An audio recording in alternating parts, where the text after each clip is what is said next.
dedicated to Eastern and Southern Kentucky. This is WYMT Mountain News at 11.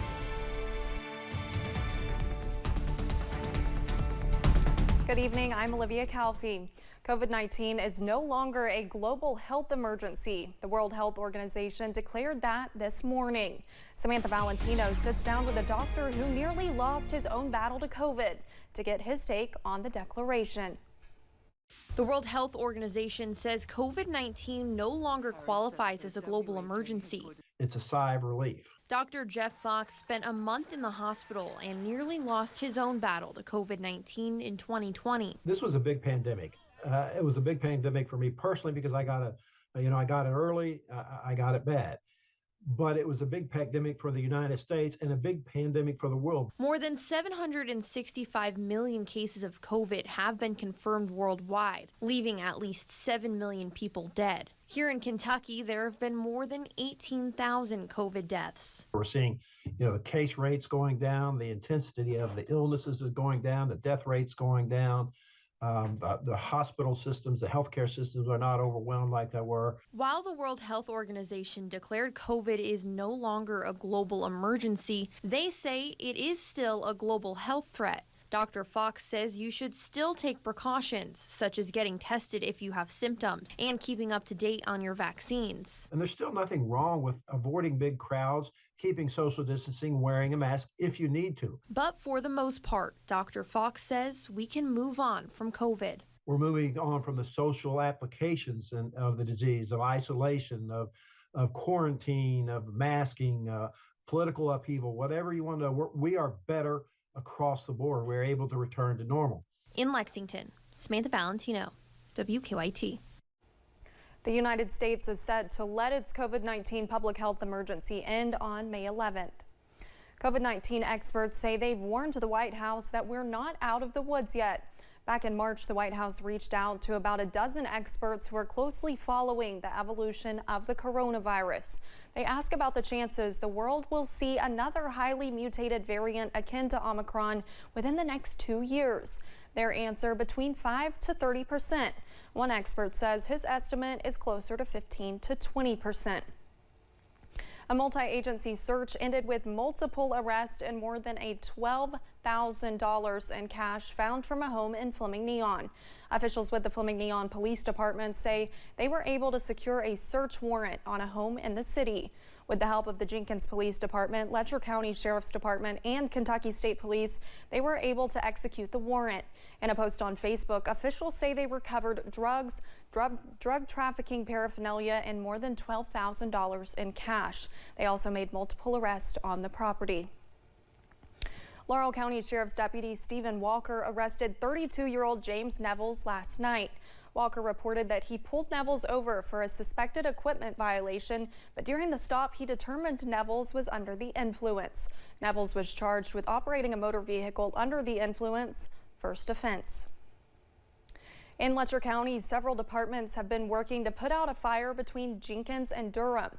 Earlier today, firefighters say the fire was contained to the bottom of the hill. Crews say no structures are in immediate danger, but they are checking some of the nearby buildings to ensure they are safe. Well, we are still watching out for possibly a few showers as we go into tonight. Here's a live look at the radar. As you can see, most of us are quiet right now, but we are still tracking possibly a few showers over the Cumberland Valley, places in Wayne County, over towards McCreary County as well, possibly a few light sprinkles as we go into tonight. Temperatures will continue to fall into the upper 40s and lower 50s as we wake up tomorrow. Again, most of us are dry tonight. Only a small chance of a stray shower under a partly cloudy sky. We do have a full moon tonight, so a pretty good shot to see that as we go overnight as well. As you wake up tomorrow morning, temperatures upper 40s, lower 50s, but we do warm up once again into the middle to possibly upper 70s by tomorrow afternoon. Also watching out for possibly a few stray showers, but higher rain chances are on the way by Sunday. Also into next week, your full first alert forecast coming up in just a few minutes. Olivia? All right, Cameron, thank you. A long-standing Derby Eve tradition took place tonight, and it benefits charity. Chad Hedrick has more on the rich history behind the poor man's Harlan County Derby Eve party.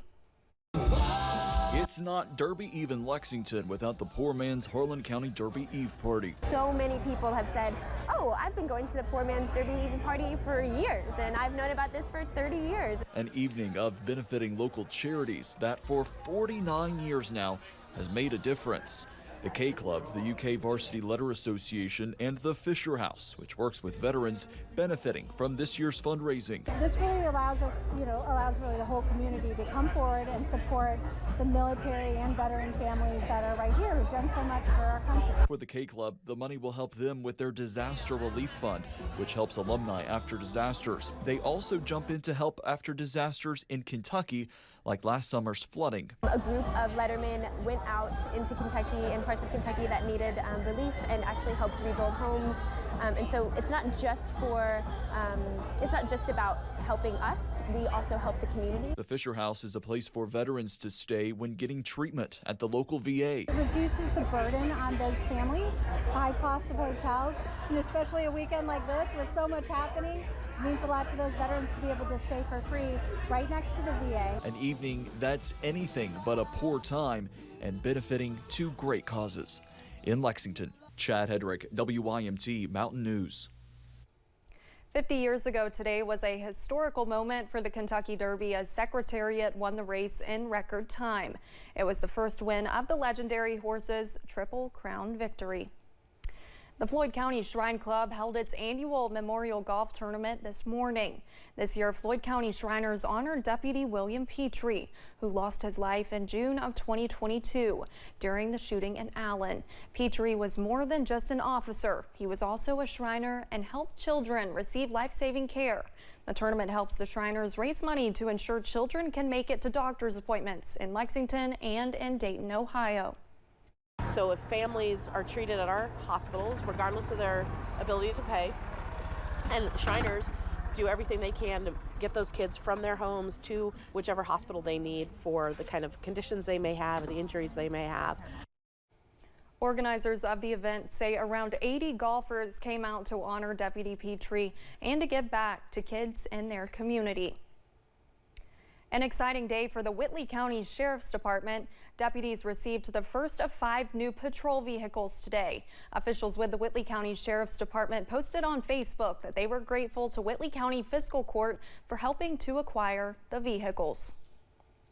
One member of Congress who represents several counties in our region will now have a greater say over the coal industry.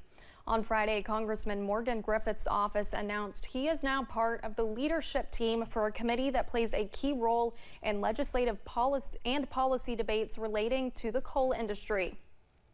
He will be joining the Congressional Coal Caucus as a co-chair. Part of the district Griffith represents includes Lee, Wise, Buchanan, and Dickinson counties. A Pennsylvania man who threw a folding chair at law enforcement and repeatedly used pepper spray on police during the attack on the U.S. Capitol was sentenced Friday. Peter Schwartz was found guilty on 10 charges in December 2022 during a jury trial. He was sentenced to more than 14 years in prison, the longest of any January 6 defendant so far. Prosecutors allege that Schwartz threw the first folding chair at police that opened the police line and enabled hundreds of rioters to impede the officers. Schwartz expressed remorse during the hearing, saying he regrets the damage caused. Addiction recovery groups are continuing to gather with community events to spread awareness. Multiple organizations lined up to participate in a recovery rally at Perry County Park. Locals were able to listen to testimonies and pick up gifts donated from the community. Recovery advocate Jenny Combs says talking about substance abuse as a group is really powerful. We watched them be moved by the process that maybe they wouldn't have agreed to go into recovery on their own, but seeing the love from their family and the love from their community will sometimes encourage them to do something that they weren't willing to do on their own. Generations young and old were part of the rally as organizers hope to make an influence for every age. Paintsville's Spring Festival kicked off today, bringing food and fun to the downtown streets. From lemonade to fried foods, as well as crafts and fundraisers, the event invites folks from all around to take in the sights, sounds, and sun of the spring fling. The event, which many call a community favorite, kicks off the festival season for Johnson County. So the weather's great. It's not too hot. The weather's beautiful. I know it's been cold the last couple weeks, so just come out and enjoy it. Have a good time with everybody. The events continue tomorrow with streets packed full of festival favorites. Those involved say it always serves as a great tourism booster. Folks are getting their first look at the new Gaddy Town in Hazard. Integrity Architecture released this rendering of the Gaddy Town and Retail Space project, which is expected to open in early 2024. The Gaddy Town is being built in the Perryland Center near East Perry Elementary School. A Facebook post from Integrity Architecture says the Gaddy Town will be 15,000 square feet and will feature a restaurant, party rooms, and a large game room. The nearby retail space is more than 8,000 square feet. The city of Pikeville is hosting a window decorating contest to honor first responders and telecommunications officers. The window decorating contest is open to any business inside Pikeville city limits, and it begins on May 8th. Contestants need to post a picture of their decorated window on the Pikeville tourism page, Facebook page, or before May 15th to be entered into the contest. First, second, and third place winners will receive advertising credit with local organizations. Coming up on Mountain News at 11, a surprising new report could mean the labor market is heating back up. What that could mean for your bottom line.